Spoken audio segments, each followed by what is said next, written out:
And we're live. Welcome to Earful of Dirt, the Major League Rugby podcast. Thank you so much for joining us. I'm Corey Munson. I'm coming to you live from Des Moines, Iowa. I'm joined as always by Aaron Castro in Arizona and Liam Poach, who has relocated to Salem, Massachusetts. Ooh, for 2 weeks, at least. And we are, for the first few minutes of the show, also joined by our moderator, Josh Fredland, who's going to update us on some stuff he attended this weekend, so we'll get to that in a minute. But throughout the show, be sure to hit Josh up with questions, comments, stuff over in the comments section. So with that said, how was your week, guys? It was intense. That's all I got to say about that. Well, as you can tell, I've been now I got a Seawolves, member of the Seawolves ownership group got me a shirt. Got me a Seawolves playoff shirt. Like, man, and he was telling me the entire game, you better put that on. You better put that on. And I was like, dude, I can't put this on during the game. Like, you can't do that. But I told him I would definitely wear it on the show because, they did win. So we gotta give the people who give us love some love. So there you go. Actually, I'm gonna take that off. I'm not using the dang neckerchief, the scarf, because it is over 100 degrees right now outside. So no. I'm good. Man, it was a busy week. Got up to Seattle on Friday. Ran a bunch of logistics on the league side of the media stuff I do. If you haven't had a chance to see Mark Stravina and Stacey Pates on the San Diego Legion page, that was one of the events we coordinated to get up as far as semifinals preview. Check that out. Loads of good content from them. Interviews with Rob Hoadley, Zach Test, Nate Augsburger, Joe Peterson, Patty Ryan, James English, Mike Tolkien, Mike Petrie, who's got a future outside of teaching. If this thing takes off, whenever he decides to hang him up, he's got his knowledge of the game is immense, and he's got this kind of voice that it's pretty set. It will carry over, especially if you're a New York or Northeaster guy. It fits that that region of the world. And I was like, man, this is good. He was killing it. Ben Foden, he killed it too. Don't get me wrong, but well, Mike Petrie's a teacher. He has to have that. Yeah, so with his voice. He's got that presence. He's a science teacher at that. So he got that public speaking ability from teaching ingrates who are in the 7th grade. I think he's a 7th grade teacher, maybe 6th or 8th. I'm not sure. There was some little mini documentary on him being a teacher that I saw my freshman year of college that's out there. If people search him on YouTube, you might be able to find that more information on his career. Well, we got that one off. The other one we weren't able to because all sorts of travel issues, man. When you run a league that has employees everywhere, sometimes things. Snow and lightning and crazy things that happen, especially in Denver, because Denver obviously gets crazy weather this time of year. That I didn't know, but it happened. Then the Seattle Seawolves and their communication staff, they took care of me, which was awesome. So I was invited to the Washington Athletic Club Collegiate Awards dinner, where I want to not normalize this, but the best way to put this is either the Wooden Award or the Heisman of American rugby. That was the Rudy Shawls Award for the best men's collegiate rugby player in the country in the 2018-2019 season. And that was bestowed to Life University's Harley Wheeler. So that was really awesome. Really good dude, and he's going to be playing in the MLR pretty soon. He told me who he was signed by. I think everyone knows if they go look at it on Instagram, but it has yet to be confirmed by the team. But I think they're close by. And then we got into the M.A. Sorensen Award. Unlike Rudy Shawls, the MA is still alive. So you got to see the namesake of the award. Rudy Shaw's granddaughter was really cool. She had an awesome speech that talked about her grandfather who left the Army as a colonel right after World War II. So, I mean, it was a really good story. But MA was talking about a bunch of different things, talked about being a prop, talked about how she had known Emily Henrich's whole life because she and Lisa Henrich, Emily's mom, were teammates. So, like, really good story, like, talking about rugby and then talking about that, like, sort of familial, like, relationship to where, like, this young girl aspires to be one of the top collegiate rugby players for the award, whose namesake she knows personally. She was always, like, wanting to go towards that end. And, Emily is a capped eagle. She was also called by Chris Brown up to residency in the build-up towards Tokyo 2020, and pretty sure she's going to make the squad. She is a very dynamic player. You don't get capped at 18 as an international athlete in 15s if you can't ball. So good for her. Shalom Suniula was the guest speaker, and man, I got part of the speech where he talks about this type of rugby players. He talks about forwards, he talks about inside backs, and he talks about outside backs. And it's about 2.5 minutes of this 15-minute great speech. I'm gonna get that up on YouTube because it was great. AKA guys like Liam start fights and they skitter off while us forwards have to clean it up. Got to talk to a bunch of people from the Seawolves, a bunch of people in Seattle Rugby, and outside of Seattle Rugby. I ran into a former teammate of mine from Fort Bliss Warriors. Yeah, this isn't really about Major League Rugby. Well, I guess we'll get into that later. But basically, the other hooker on the team is like, I'm off active duty now, and he and his wife are both stationed at Lewis McCord. His wife plays for WAC and Saracens Women, so he doesn't play right now because somebody's got to hold the fort down, I guess. But good to see the two hookers that pushed each other for selection for 2 seasons from the Fort Bliss Warriors still alive, as it were. It was kind of a really cool reunion. Hadn't seen him in almost 3 years. What else? The Seawolves game. We'll get into that, but that was a really great experience. Personally, I did pick San Diego, so when I was in the bar with about 100 Seawolves fans, it was kind of tenuous because I was like, So, but yeah, that's. And then I just got back a couple hours ago from Seattle, and I have a bunch of work to do after we finish. So, yeah. So what you're trying to say, Aaron, is basically you didn't really do much this weekend.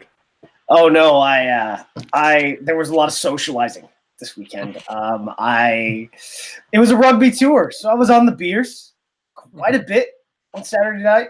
A little bit yesterday, not as much because I'm an old man. I cannot handle what Liam can these days. So you just it was a great time. Thanks to the Seattle Seawolves, and it was a great experience. And we'll talk about the game a little bit later. All right. So, Aaron, I'm feeling you on the whole. Just got in on an airplane. May not have been a few hours ago, but I flew into Logan around 11 o'clock last night, so I am freaking exhausted, and it's not even funny. On the plane ride from Houston, so I was able to watch the San Diego game, like waiting for my plane, like in the at the gate. And unfortunately, the Wi-Fi was crappy, so the Seattle game was coming in and out on my phone. But I was able to watch the Bruins, thankfully, because JetBlue has those little TVs and they have free cable, basically. So I was able to see the Bruins win last night versus the Blues, and that was definitely a good experience. Everybody on the plane was really into it every time the Bruins scored, which was a lot. Don't get me wrong. And yeah, so I'm really exhausted right now, but was out and about a lot today doing stuff with people who demand my company after a 6-month absence. But yeah, I'm going to be excited to be watching the MLR Championship from a Boston bar next on Sunday. The Free Jacks will be hosting a watch party at Boston's Best Bar. I'm kind of emphasizing that bar there part, but you get it. Well, Yeah. I can definitely say Texas weather strikes again. So my flight got delayed because the flight before mine coming from Austin got stuck in the weather, and I didn't get home till 2:30 this morning. Yep. At least no cranes fell on top of it. True. Shouldn't even joke about that. People got hurt.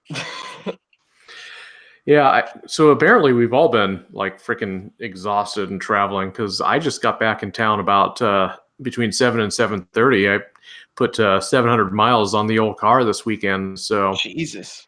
Yeah, it was a busy weekend between going home for birthdays back to Cedar Rapids, and then I had about 450 miles today round trip on a business. Had to drive up to Northeast Iowa and back.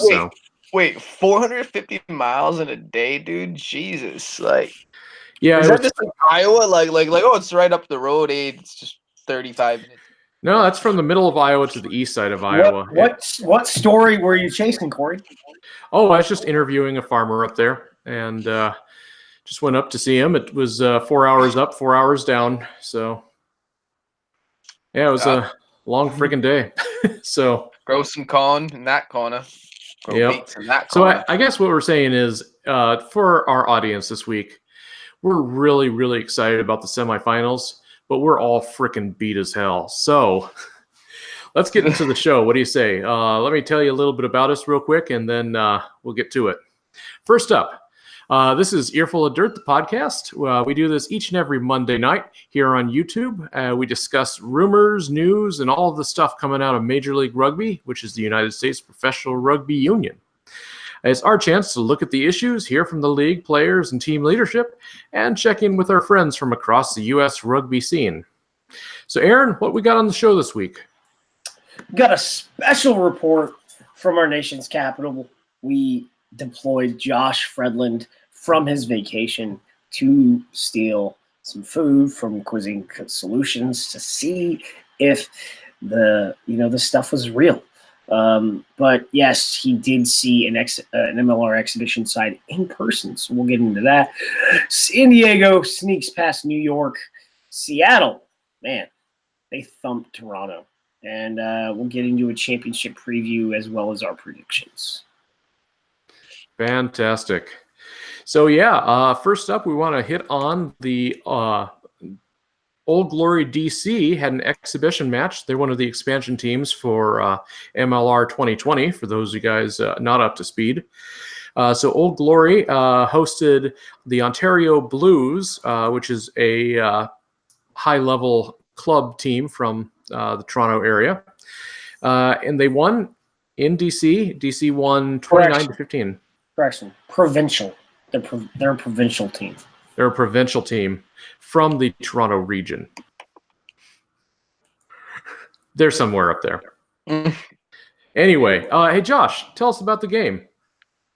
It was pretty decently attended. You had about 2,200 people. Not the most they've had, but not the least they've had either. Cardinal Stadium's actually, so it's in the northeast side of DC. I say it's a decent location. They don't know exactly where they're going to do it, but Cardinal Stadium actually had a decent tailgating area in the one corner. So I guess from the camera side, the bottom right corner is where the tailgating was. A lot of people actually stood over there to watch the game. Overall, it was actually pretty decent. I say it's an up and down performance from DC. They started hot, got cold, and then finished strong.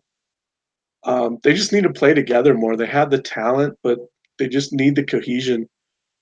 And I will call this now specifically for Brian Ray for making fun of me for doing this earlier this season.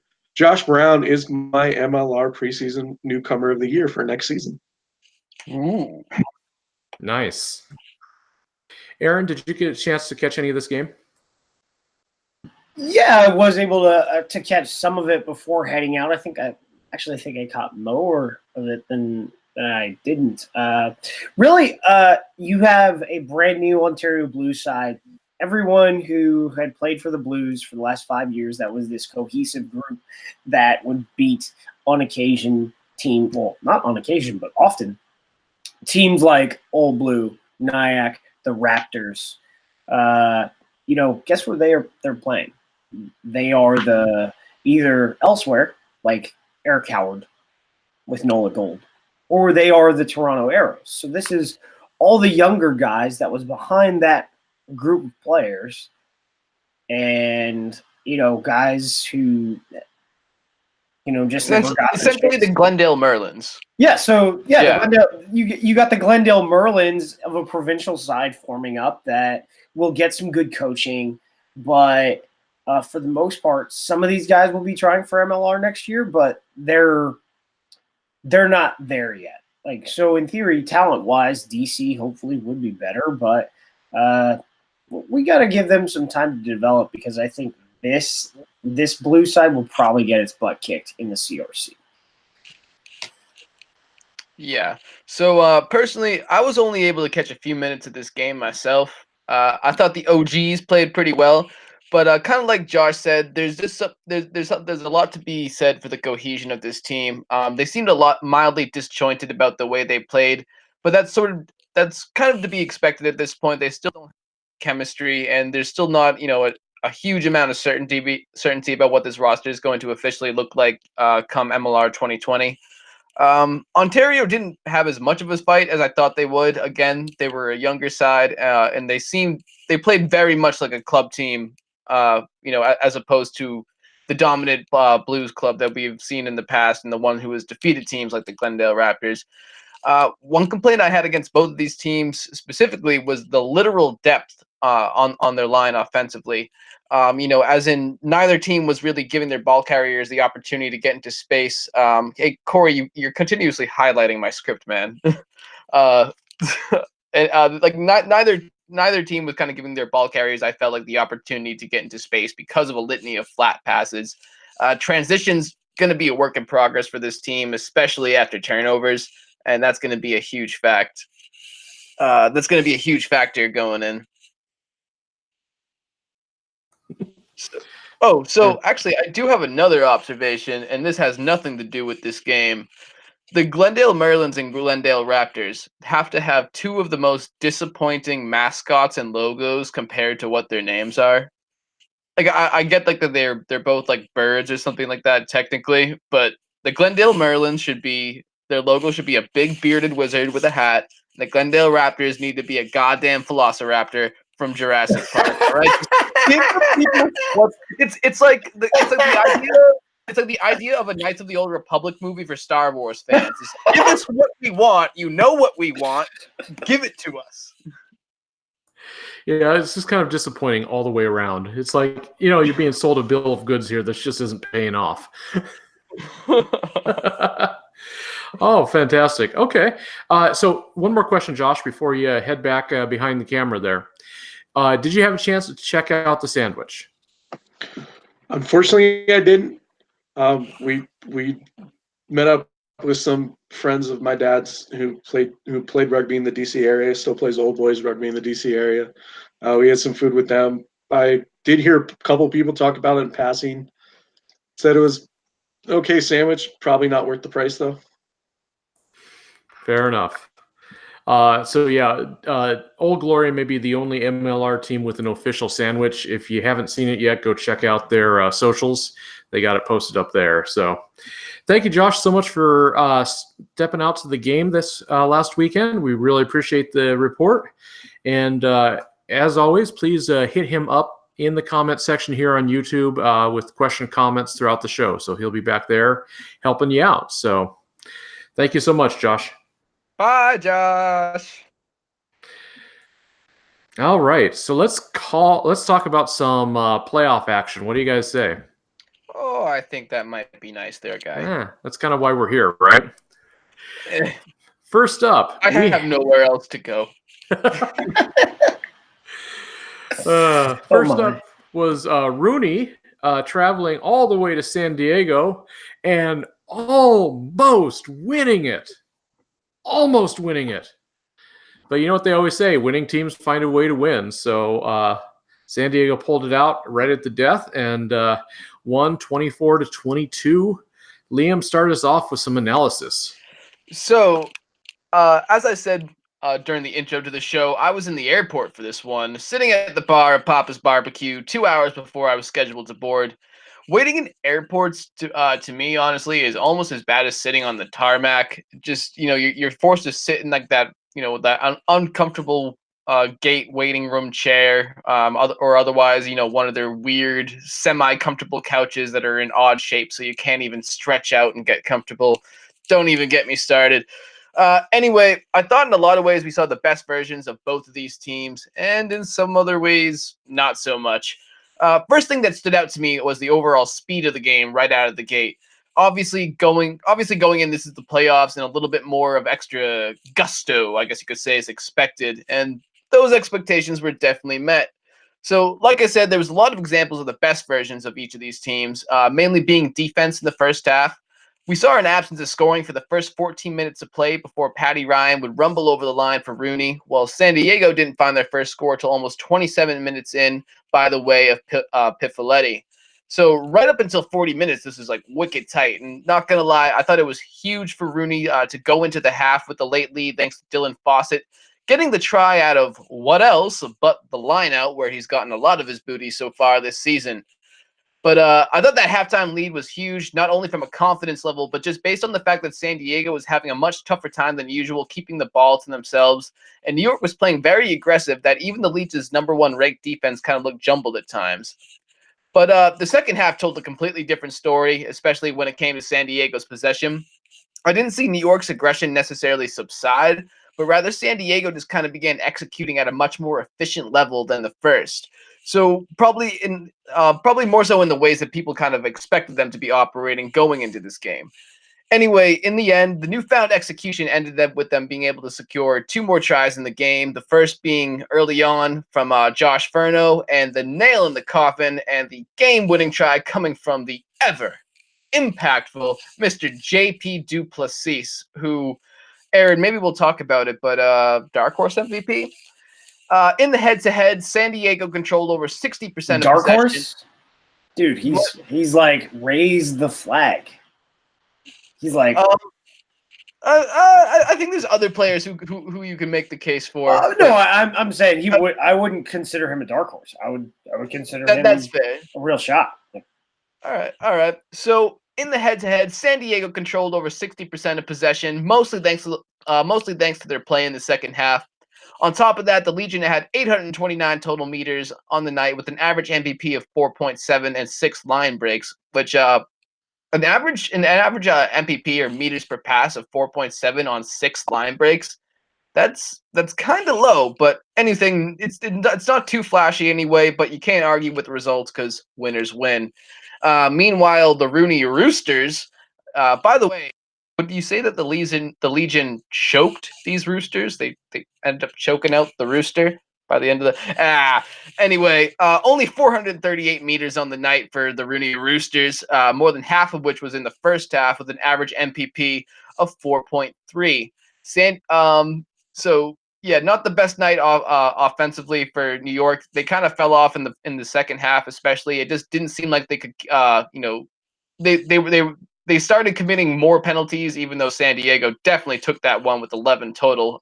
Good luck doing that versus Seattle.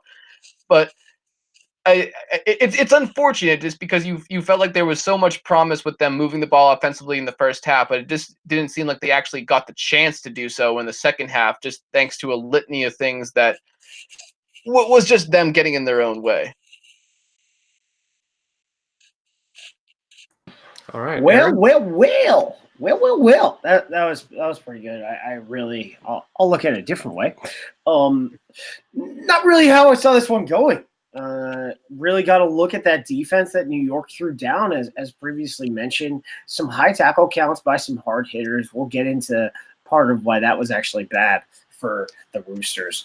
One of the major things I talk about is penalties and turnovers against a more disciplined team. San Diego would probably lose. Guess what? New York isn't that disciplined of a team when it comes to penalty ratio. New York conceded 12 turnovers to San Diego's 15, so really not a good ratio to capitalize on. Yes, it's 3 more, but when we get into that, when we get to the point where everyone can see stats, I know I was asked that was a major question I was asked this weekend, and I was like, it's coming. I can't tell you when. I'll share as much as I can. I can't give you the document. That's not how this works. But, they committed 12 turnovers, 8 infringements. Is that good enough against some other team that doesn't have the same level of talent and physicality as, San Diego does? Because San Diego did give them plenty to work with. They had 15 turnovers and 12 infringements. Actually, no. I am completely wrong.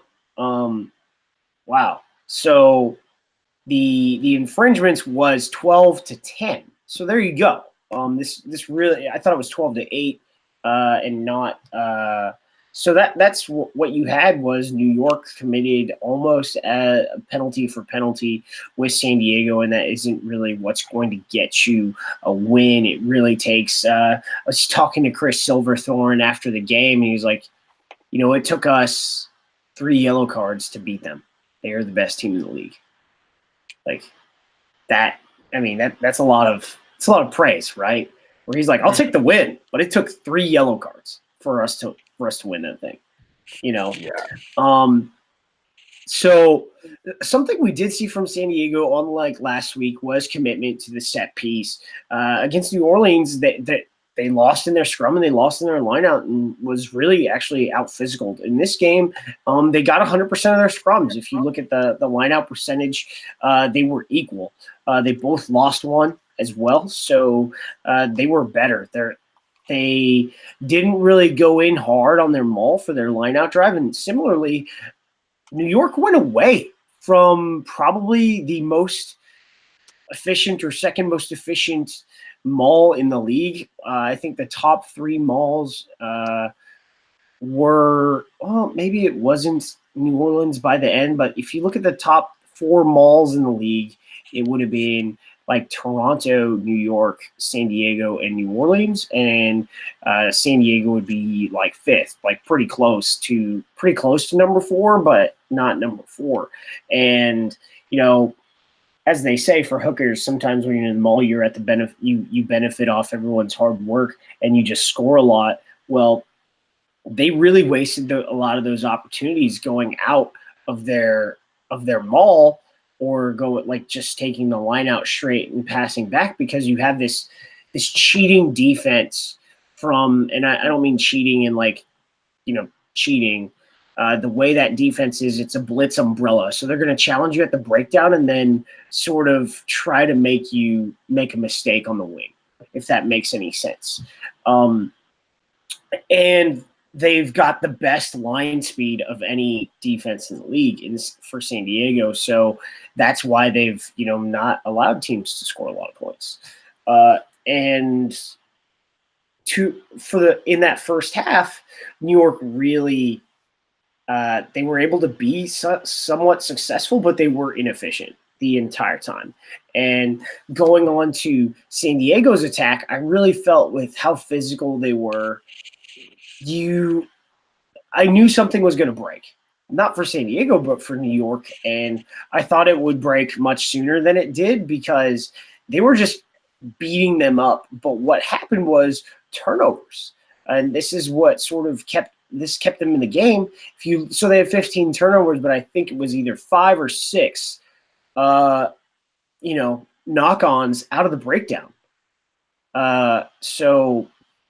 And then you had some good jackling from New York as well, but they straight up knocked the ball on in the breakdown, 5 times. and giving the ball away. Like Trying to play too fast. And, that's sometimes like, that's going to happen when you're trying to get that quick ball up. But that's why you need to have that, that synchronicity between the scrum half and the ball carriers. And if you look at the way the San Diego defense played, it forced Mike Petrie to go faster and be a faster server out of the breakdown, because if you looked at some of New York's later games this year, they've tried to slow it down quite a lot to eat up more clock. And they both had 70% fast ruck rates. And with what San Diego wanted to do, if they'd held on to the ball one more time, it's not 22 to 20, it's 29 to 20. Or if they held on the ball twice, it's a scoreline that more looks like the Toronto game.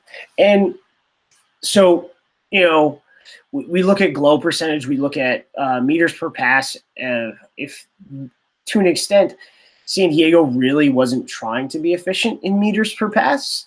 What you have here is, and I've only really seen this a couple times this year in the league, but really at this high a level, I've only ever seen it once. And that was USA versus Scotland, where you just had these physical ball carriers in Samu Manoa and Paul Lasike and Bryce Campbell, to where you're just like, there's only one way to break through, and that's literally to just hammer through this team.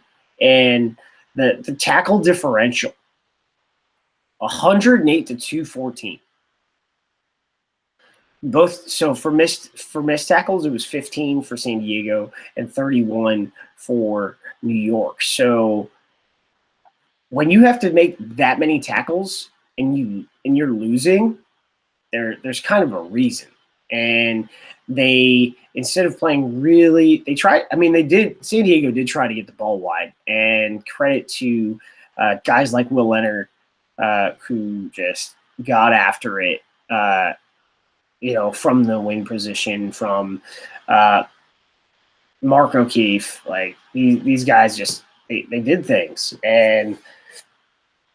but it wasn't enough, because most of their points either came off penalties or inside, with a guy like Joshua Furno just being physical and hammering like John Henry away.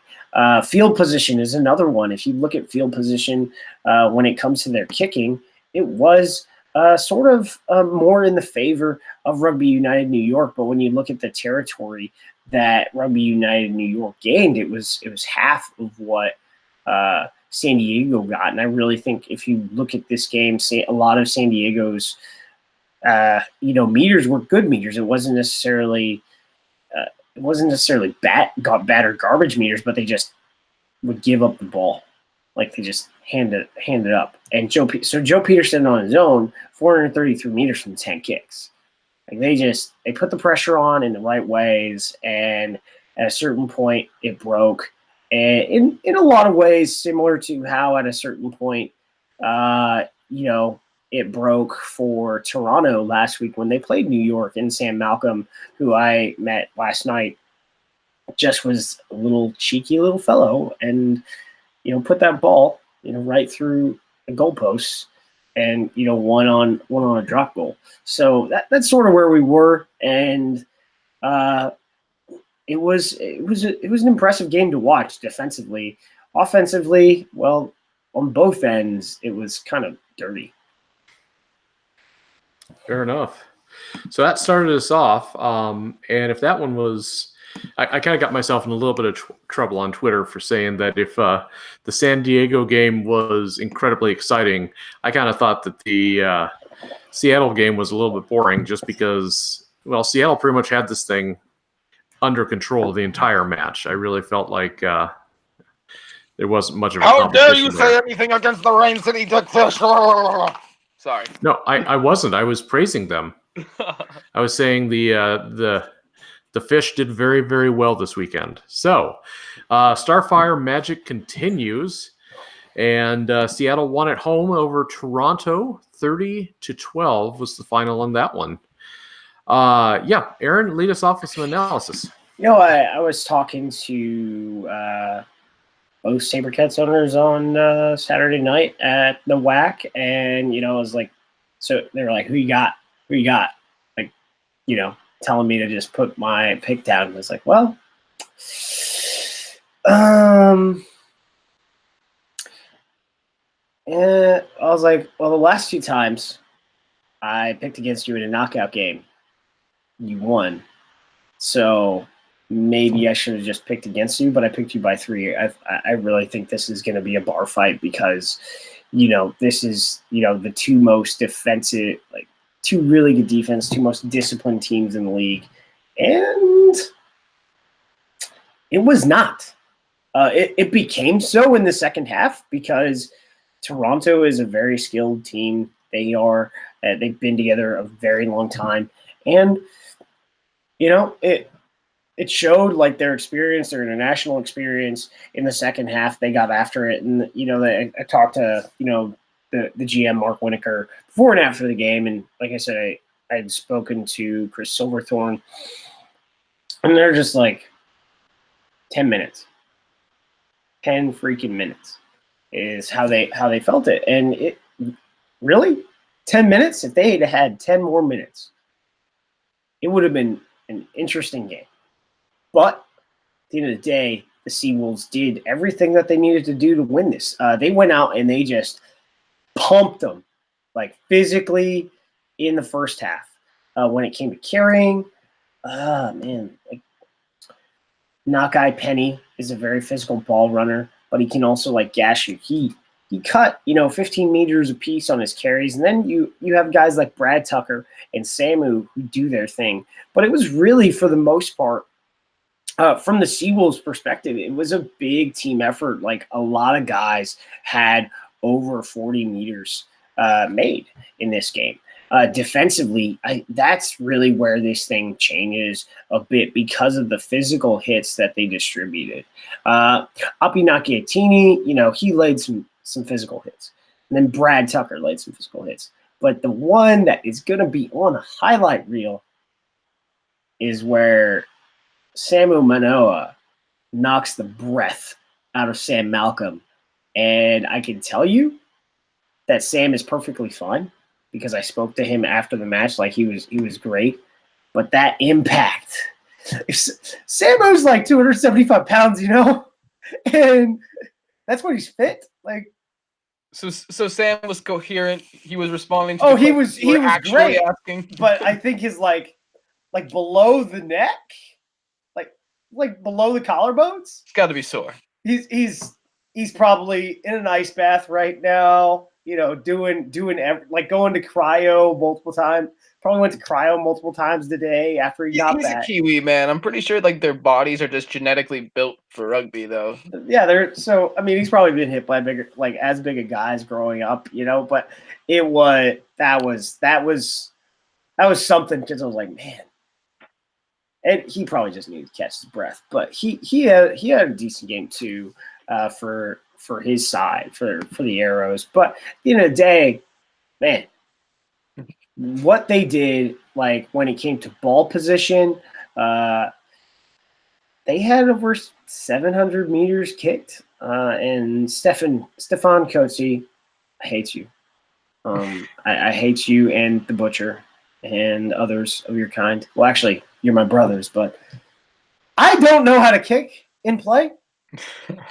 I don't. And these hookers, man, in Major League Rugby are skillful dudes. They're just putting kicks in play all the time. Oh, man, it was good. When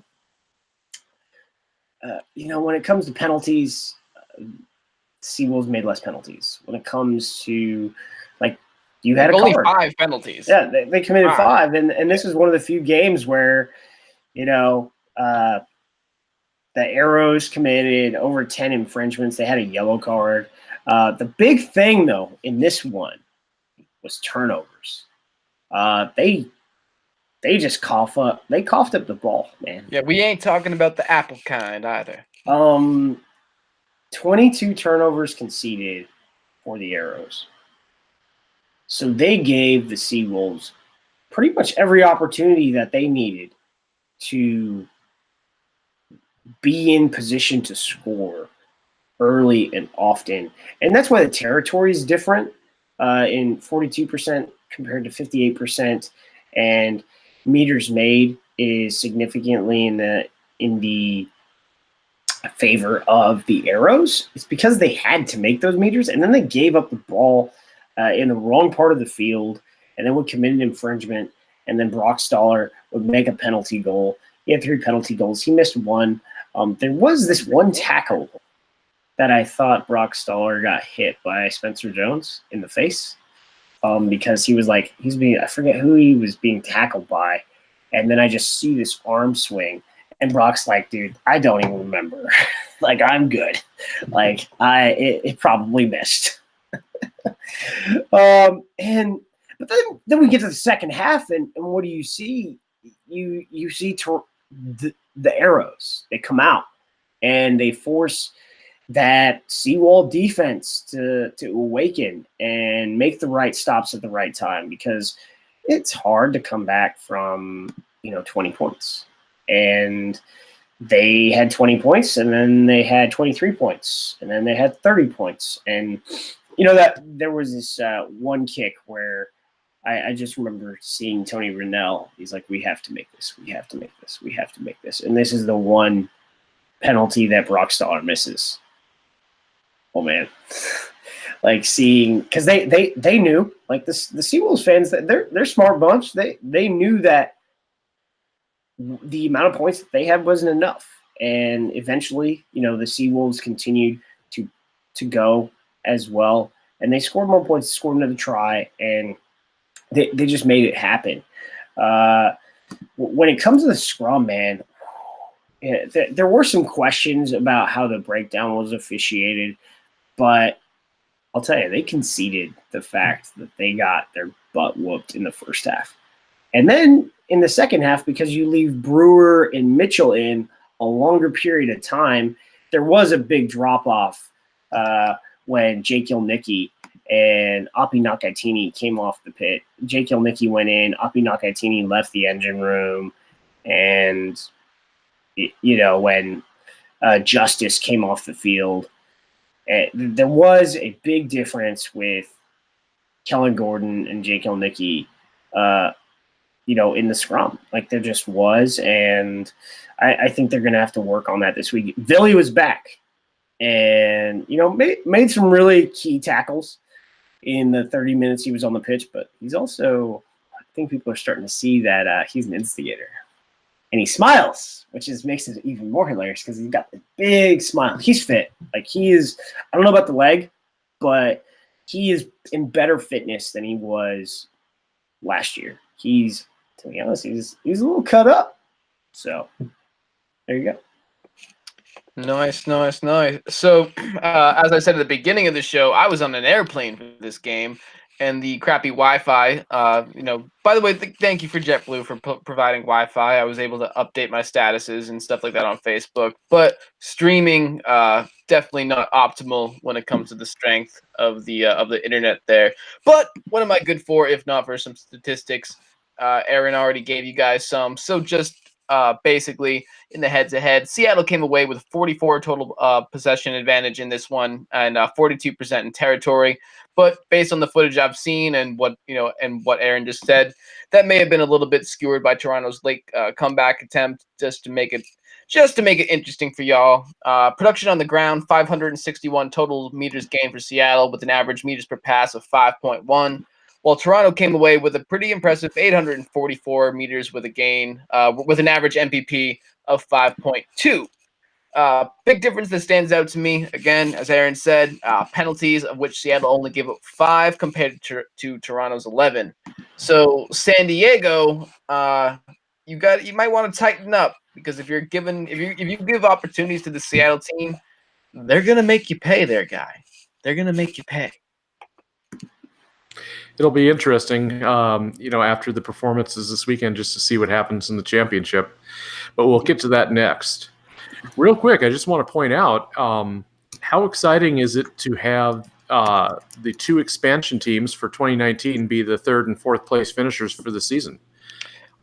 You know what I find even better, actually, is that it was 4 teams from both 2020 divisions. If you think it was an even split between both divisions. So not only is the new MLR teams doing well to come up and make it to the playoffs, but they're even being nice enough just to make it nice and simple when it comes to future rivalries. Yeah, it's kind of cool if you look at this. Well, next year, you won't get an all West Coast final because San Diego and Seattle are in the same division. Mm-hmm. And you could very well see New York and Toronto as your – I forget what the playoff format is next year, if it's just 4 teams or if it's 3 rounds. So there are 2 teams. The top 1 and 2 seeds do get a bye week. Okay. Yeah. So Matrix. Sort of. Yep. Exactly. All right. So All right. it is time to talk about all the nachos. The big kahuna. The game. Calling what I'm lovingly referring to as championship part 2. Yeah. We have got Seattle traveling down south to Torero Stadium to face off against San Diego. That is this Sunday, June 16th, 4 p.m. Eastern Time on CBS. Not CBS Sports, not CBS The Oat Show. CBS proper. This is the big time, folks. Moving on up. Yep. Liam, talk to us. Oh, I'll talk to you. Well, who doesn't like a good old title defense? As a Patriots fan, I certainly know how exciting it can be for a fan base. All right, thank you, Liam. Aaron, what do you think of this game? No, let me speak, goddammit. Seattle is such a complete team, but there's something about the momentum of San Diego in this one that I'm not going to be able to discount. On the other hand, Matt Turner and Brock Stoller alone kind of feel like the perfect pair to take advantage of the weaknesses that San Diego does present. So I'll get to my prediction a little bit later, but I think this is going to be, one of the league's most stalwart defenses versus one of the league's most efficient offenses. Corey, I think you mentioned this is number 1 versus number 2 in the final rankings of Major League Rugby, I believe. This is the optimal championship, the defending champions versus the up and comers who felt like they left a little bit on the table last year. So I'm wicked excited for this championship coming up. So this is a great one to think about.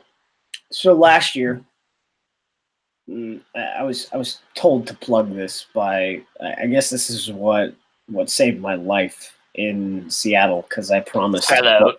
I promised to plug this. So last year, the Glendale Raptors beat them twice, and they beat the Glendale Raptors in the final. So what do we got this year? San Diego Legion beat them twice, and their aim is to repeat history. That's what they want to do. They're a different team. You didn't have the King. You didn't have Jeff Hassler. But you didn't have the American Assassin, the American Hitman. You did not have Samu Manoa on this Seawolves team.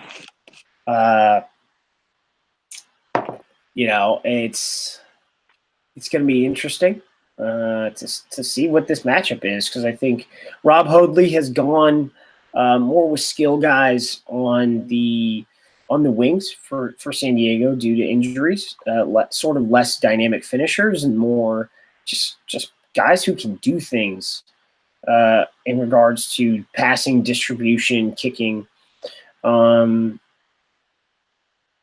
question that we have is this team better than Seattle's team last year? And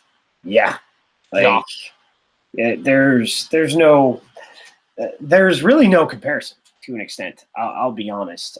They have a coach to deal with the extra stuff, and Richie isn't just enough on the side, because we're looking at a team that was all player led last year and they won a title, and so it's still very player led. I mean, most rugby teams are very player led, but them a little more so than not.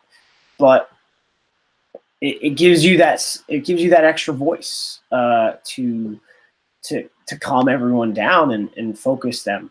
And that's really probably what they needed to make this step, because I don't know if they could have done this. They would not have been able to do the same thing this year, given all the constraints.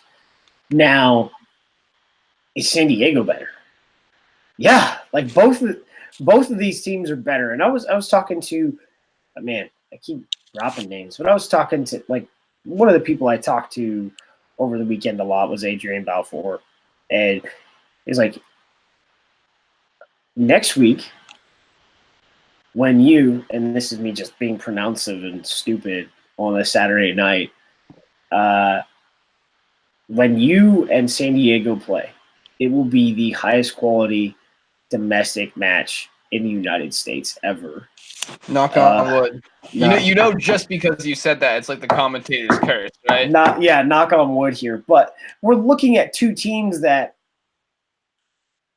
athletically, maybe not wholly skill-wise, but athletically, you've got a bunch of Southern Hemisphere and European pros on this team, on both teams. Like, guys who could play, and some guys who there's no way some of these guys don't get money and move away. And we're seeing that with some guys on teams that didn't even make the playoffs. Frickin' Tristan blew it.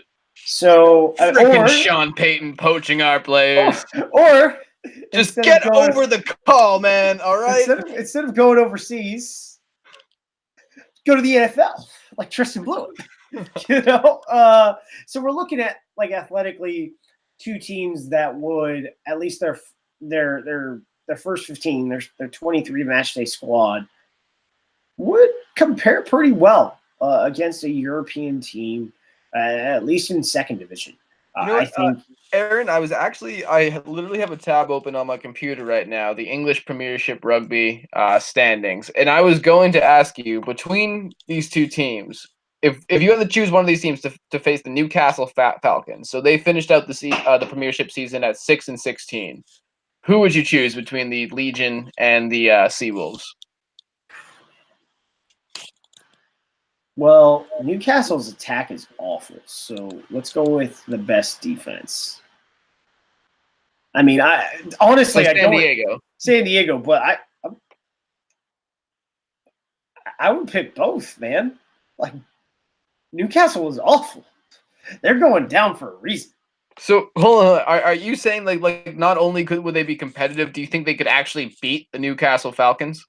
I think it would be interesting.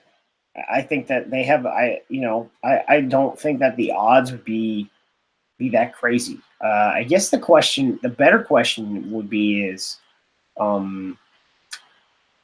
not against London Irish, because they're going up, but against Ealing, a team that has finished second in the championship the last 3 years and has a bunch of guys who were budding Premiership come down. Like, they're trying to get promoted before the Premiership ever gets closed off to them. And it's so hold on. Let's send a shout out to fan of the show, Paul Mullen. Paul, if you happen to have any connections still with the Newcastle Falcons, make this happen. Yeah, god damn it, man. You're probably drinking your pickle juice right now. It's probably why they're going down, because they couldn't handle the Mullen man. They couldn't make it good and interesting enough to keep him. He was like, Muffin Man, maybe not, and but it would be, man, that would be an interesting matchup. Mm-hmm. I'm tempted. Let's make this happen on Twitter, all right? Like, rugby fans watching and listening right now, let's blow this up on Twitter. Hit up the Newcastle Falcons. We challenge you. I'm gonna start that. I'm gonna put that on Twitter right now. All right, hold on. What's the hashtag we're gonna use right now? I'm gonna say, what is it? SDL versus new. Let's do that. Yeah. So hashtag SDL versus new. People, get on Twitter. Let's make this happen right now. Newcastle Falcons. Let's show your chops over here in the on the USA side. I'm because outrage. We're gonna do this. I'm gonna put it on. I'm gonna put it on Twitter right now. Hells yeah. Get ready to retweet that stuff. Oh, I got the phone at the ready. It's on 4% battery because it was not plugged in. But yes, I will have the phone at the ready at the conclusion of this podcast. And this isn't to say like we'll get into our picks, but this is just us being fun, not to say. Because honestly, it's going to be a hard pick. I'm going to give you a pick today, and I'm probably going to change it at the end of the week because rosters come out. I mean, exactly. I'm in a paid picks league. I'm in a paid picks league, so my shit's not due until the morning of. So yeah, tune into Saturday morning Team Juice. This weekend it might be Saturday afternoon Team Juice, just because I will be purposely waiting for the rosters to come out before I actually give you your guys this preview. So, we'll have a better idea then, and I might have to change my pick at that point as well. So, all right. While what were you gonna say, Liam? Sorry. No, I was just trying to fill the silence. Go right on ahead. Well, I was going to say, so while Aaron's finishing up with the Twitter post, why don't I go ahead and just recap our picks for the semis? You should absolutely do that. So first game of the weekend was RUNY at San Diego. That one came out 24-22 in San Diego's favor. We all had San Diego on this one, but nobody thought it was going to be that close. So Aaron had him by 10. Liam had San Diego by 14, and I had San Diego by 10. I had that so wrong. Oh my gosh. We thought. I mean, I'm glad the game was closer, but we're just bad. Well, not nearly. Who shoots with a -2 margin, dude? Like, yeah, nobody saw that one coming. Yeah. But you guys, fortunately, were not as bad as I was on the second game of the weekend. That one was Toronto at Seattle, and Toronto fell 17-30 against Seattle. So, Aaron, you had Seattle by 3. Liam, you had Seattle by 5, and I had Toronto by 5. So, yay me. It's had to be different. I mean, like I said, I had that flip-flop last week, right? I thought second game was, or I guess the original first game was going to be the bar fight, and the other game was going to be, you kind of see the easy way of it. But, got it wrong, sort of. All right, so that brings us to our prediction for this Sunday. And real quick, once again, it is Seattle at San Diego, Sunday, June 16th at 4 p.m. Eastern. And I believe, if I'm doing my math right, that is, 1 p.m. West Pacific time? Yeah, it's early, actually, which is interesting. But, TV makes the world go round, and we own CBS. On network, so that'll be awesome. I've already been telling folks at work to, if they're sitting around bored Sunday afternoon, just to pop on the CBS affiliate and enjoy some rugby. So, all right. So, Aaron, what's your pick on this one? Man, you're making. All right. So, someone posted on Reddit who had the deeper bench, and this is where I'm probably going to get into a little bit of trouble. I don't think CeCe Mahoney. I don't think Cialci played this weekend. He was on the bench for the Legion. It would be helpful. I hope he's able to play because it would be very helpful to have him out there in the engine room, especially to provide some lift in the second half for the Legion. But I look at there was a dramatic difference when Api Nakaitini came off the pitch, when Justice and Tim Metcher came off and their replacements came on. Like, there was a big difference up front in the scrum mostly, not necessarily at the breakdown, but in the scrum mostly. And Toronto's first choice front row stayed in for a bit longer than Seattle's. So I guess there's some questions there. Overall, oh man, it's really Make hard. the pick, goddammit. It's really hard to know. I can't even make fun of you for just read the script, Aaron, because you actually haven't written anything in the script. Yeah, shut up. This is where are we at? So I mean, you already have so here's something that doesn't work for you. In what you posted, Mikey Teo will not be playing until we play Canada at the end of July. Ah, god damn it! So that I will tell you, Mikey Teo is probably one of the reasons why that game was so close, because he was not on the pitch. It's going to be – I mean, Seawolves are going to travel pretty well, but I think this is a push. San Diego -2. Oh, so you actually are going with a -2 score line. Yeah. Yeah, I am. Damn, Aaron. All right. So for my pick, there's a little bit in me that just wants to see a new champion, just for the sake of changing it up for MLR. But overall, I think San Diego just seems to have a pretty good balance between offense and defense. They have people who can score from all over the field. Their defense is pretty stalwart, especially inside the 22, and they're going to make you expend a whole lot of energy to work. However, Seattle is one of those teams that can handle a high work rate, or most of their players can handle a high work rate, and they have people on the bench, most notably Eric Duchel, who, again, one of the most fun players in all of Major League Rugby. If he's not one of your favorites, you're doing something wrong. This is definitely a hard pick, so I'm going to go San Diego -10. There's further predictions. There's going to be 1,600 collective meters gained in this, and my MVP pick will be JP Duplessis. Aaron, who's your MVP pick? In this game?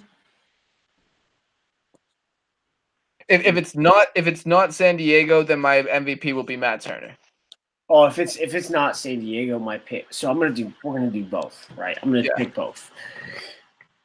Brad Tucker for Seattle. I'm going Brad Tucker. He'll probably have like 80 meters gained and like 25 tackles or some stupid number, and like 3 offloads. So I'm gonna go with him for Seattle, as if there's a reason. I mean, Matt Turner will be part of that, but if Brad Tucker has a good game, man, it will be. JP Duplessis is a good shout. I guess I'm a bunch of backs want to be loose forwards, and a bunch of loose forwards want to be hookers. So I guess I'm going to stick with the captain, Joe Peterson. The dude plays like an animal. If it comes down to the leg, then yeah, I could absolutely see that as him getting the award. He had 120 meters gain and 14 tackles this weekend. Like, jeez.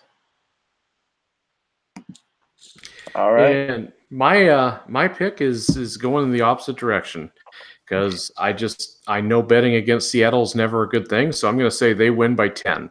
I think this is going to be a shocker, and I think they're going to repeat exactly what they did last year, which is surprise us all with a victory. So to make them the most successful professional franchise in the history of sport, the first team to win the first 2 titles of a league. Boom. It'd be huge. Oh, yeah. So, Corey, you got to make a secondary prediction, though. Let's come on. How many meters gained? Who's the MVP?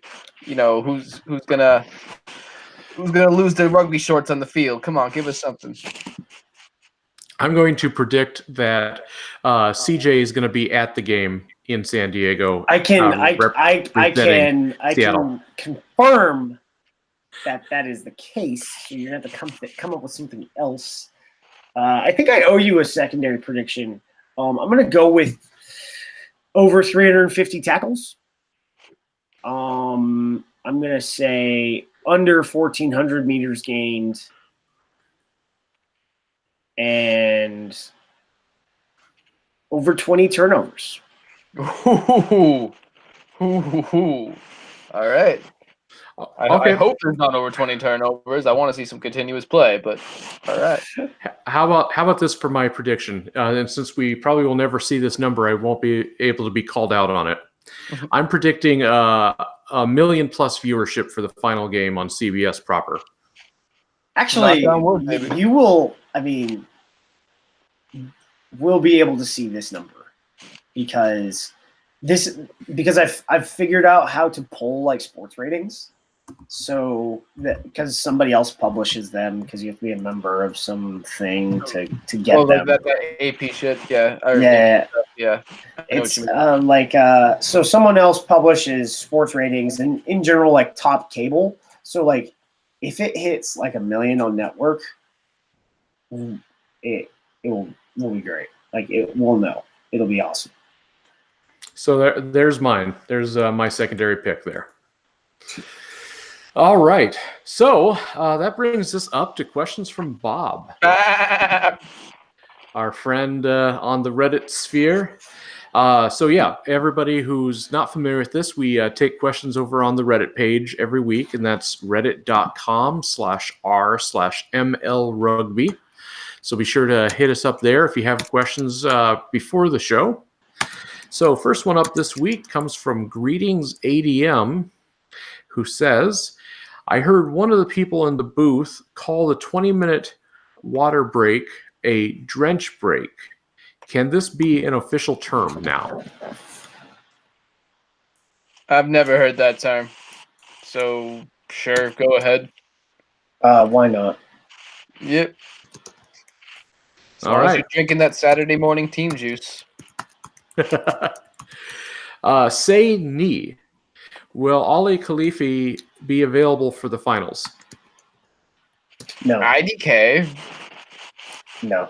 Yeah. He just got out of a walking boot. I saw him. He's sad that he wasn't able to play, that he hasn't been able to train to go back and win this thing. But he is working to be fit for the Pacific Nations Cup. Well, and certainly we can use him on the Eagles side, so that's something. All right. Also from Ni, he asks, with the Sunwolves getting booted from Super Rugby in the near future, what is the likelihood that some of their players or staff are going to come to the MLR? Staff is a better one. As far as players, not many. I mean, there are a few guys that have played in the top league now. Patty Ryan, Joe Peterson. Who else? Somebody else. Like there are a few guys that have played in the top league, but not a whole lot of Sunwolves players are going to come out here. But they're going to play in the top league. I don't think Sunwolves staff are coming. I think Jake White, the former South Africa coach, is leaving the top league, so because his contract is up. I would be interested if he comes in to coach an MLR team. But I think the current head coach for the Sunwolves will be grabbed by one of the top league teams. Yeah, probably no chance, not a whole lot. Okay. And then our last three here are from SD Yeti, and he has a bunch of questions about Gary Gold, who's the head coach for the USA men's Eagles team. So, Aaron, I'll let you lead off with this one. Has Gary Gold been living in the States for the last year or so as planned? He has not moved here full time. But I mean, if it's basically as if he was, he's spent about 8 of 12 months of every year, and this last year about 8.5 months here because I guess that'll get into this other question because it seems kind of, hey man, you would know if you paid attention.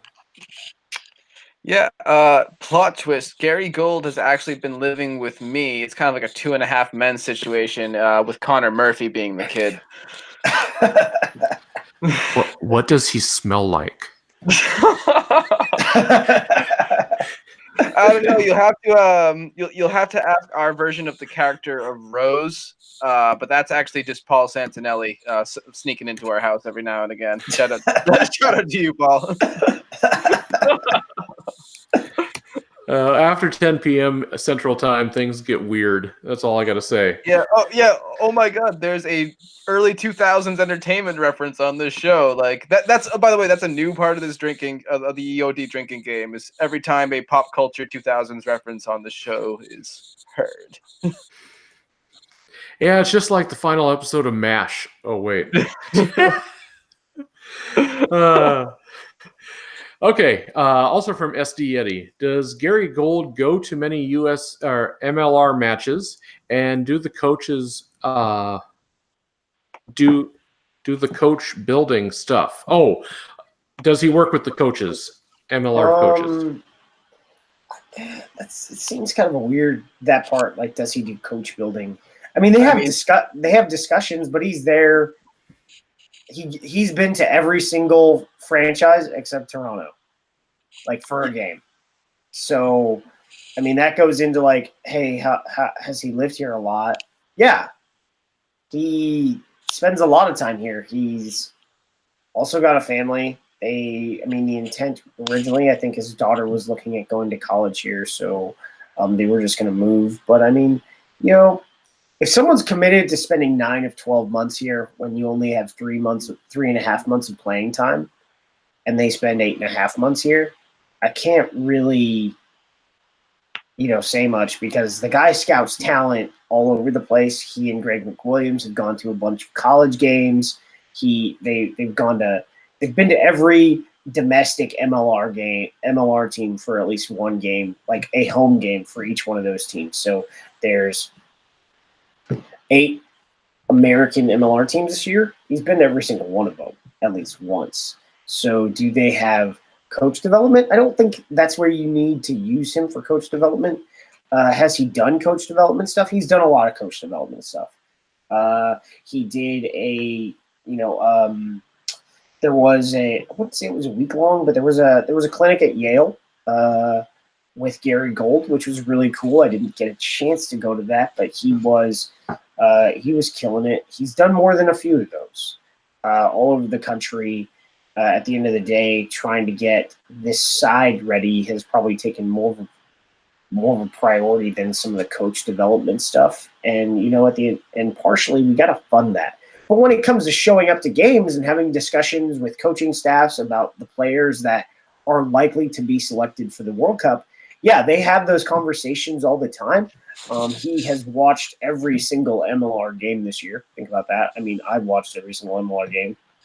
And they also I've watched every single one several times. Just and then their analyst has broken down film of every single one of the players that is likely to be selected, and has sent that to all the coaches. So when it comes to being invested in American rugby, Gary's definitely invested in American rugby. Yeah, he didn't move here like we originally asked, but there were some family things that took precedence over that. And, we've become a much better organization at USA Rugby when it comes to dealing with family stuff. And, he's given us everything that you could ask for an international coach.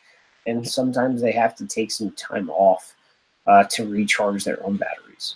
Yeah, especially when you consider his daughter's a senior in high school. That would be a really tough time to move, somebody across the pond. So, and also, I mean, just for the sake of, I've seen Gary at a SaberCat game before.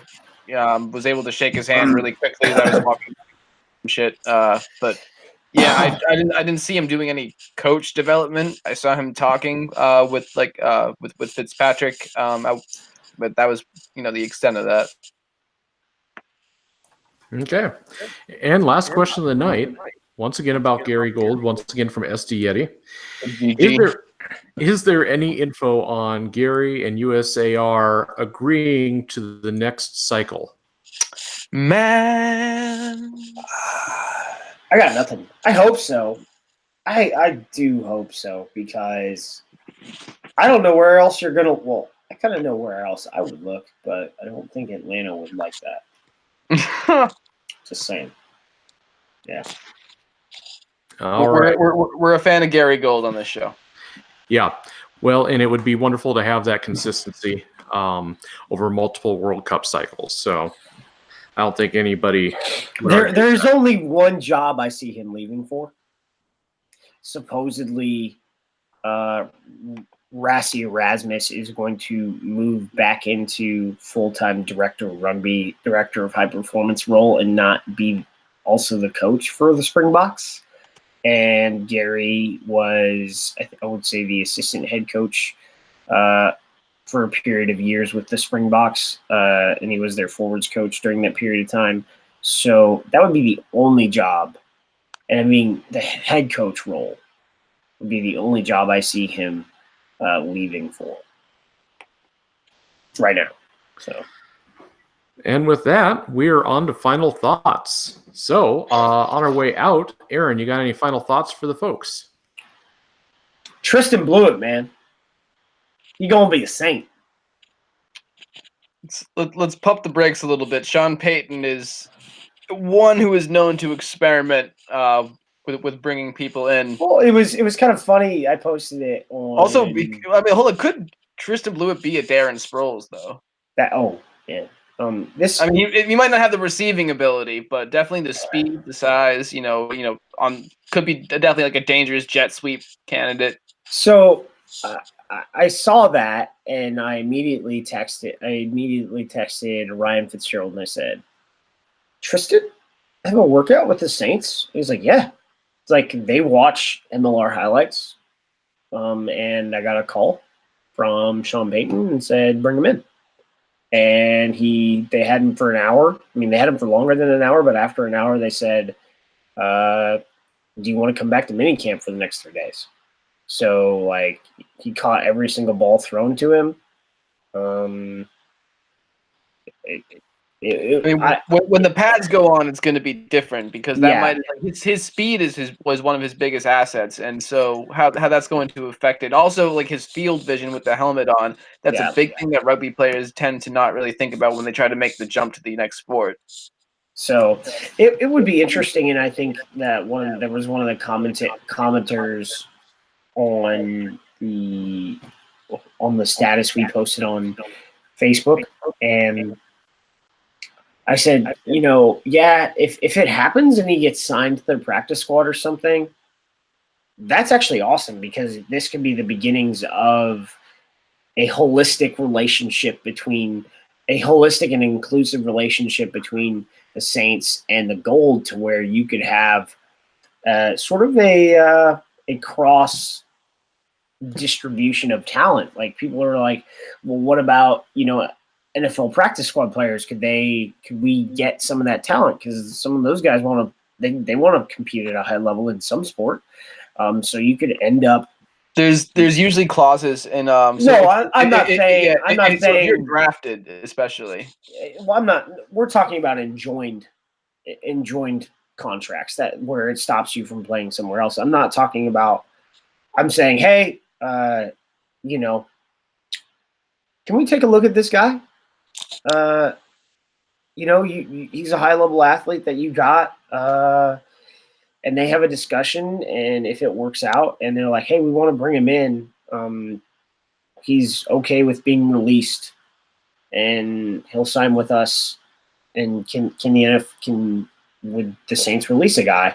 And there just becomes like a cross-pollination of talent. It's possible. It would be great if that's when's the next CBA supposed to be up for the NFL? It's 2020, so after the 2019 season. So that's where it gets funny. But all NFL players, to include practice squad players, are enjoined from playing, at least from a competitor league. So. And you have to get exceptions to play other sports.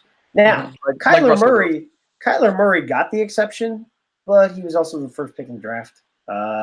Russell Wilson to an extent, was a much higher level prospect in baseball than he was drafted out of college. He was a third rounder, and where he was in the system for, I think it was the A's, Also, interestingly enough, No, Rangers. I thought. the Rangers. Yeah. That's correct. Yeah, you're right. And no, the Rockies. Rockies. The Rockies, of course. Having a Rockies fan on the show. Hold on, does that count as a 2000s reference too? Because they haven't been relevant since then, or what? So, yeah, there you go. But yeah, for the most part, NFL contracts enjoin people from playing, and I'm pretty sure as we progress, MLR contracts will be like that. But if there is a cross pollination of talent, it would be really cool. Why not? Yeah. So for my final thought, I just want to say go Bruins, but most importantly of all, I am thinking about you, David Ortiz. Shout out to Big Poppy. Shot by some coward in the DR. All of Boston is thinking about you. That's my final thought. Hey, we're all thinking about Big Pappy. Get better soon, buddy. There's literally no person in all of Boston sports who's like, I think a lot of people around the country can just agree that is like a good person. Like, it's Big Poppy. All right. Well, with that, I think we'll go ahead and close her out for the night. Thank you guys so much for listening once again. We appreciate the support.